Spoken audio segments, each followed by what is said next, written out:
Neymar প্রসঙ্গে এবার Carlo আনচেলত্তিকে সতর্ক করলেন সাবেক বিশ্বজয়ী ব্রাজিলিয়ান তারকা রোমারিও।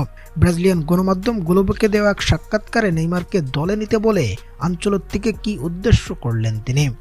প্রদর্শক আর মাত্র কয়েকদিন পরেই বিশ্বকাপের প্রস্তুতি হিসেবে দুইটি ফিফার ফ্রেন্ডলি ম্যাচে মাঠে নামবে ব্রাজিল, যেখানে তাদের প্রতিপক্ষ ইউরোপের দুই পরাশক্তি ফ্রান্স ও ক্রোয়েশিয়া।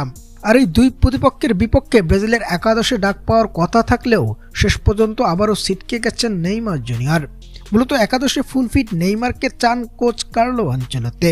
আর এখানেই যেন নেইমারের জন্য একাদশে ফিরে আসাটা বড় বাধা, কারণ কার্লো আনচেলত্তি আসার পর ইনজুরি মুক্ত থাকলেও পুরোপুরি ছন্দে ফিরতে পারছেন না নেইমার। তবে এই আনফিট নেইমারকেও প্রতিপক্ষের জন্য বড় হুমকি মনে করেন সাবেক ব্রাজিলিয়ান তারকা রোমারিও।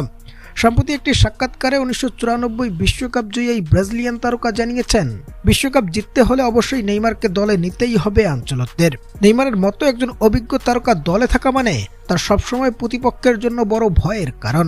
ব্রাজিলের হেক্সা মিশন সম্পূর্ণ করতে হলে 50% ফিট থাকা নেইমারকেও দলে নিতে বললেন রোমারিও, কারণ তিনি মনে করেন নেইমার একাদশে থাকলে বিশ্বকাপ জয় করাটা অনেক সহজ হয়ে যাবে ব্রাজিলের জন্য।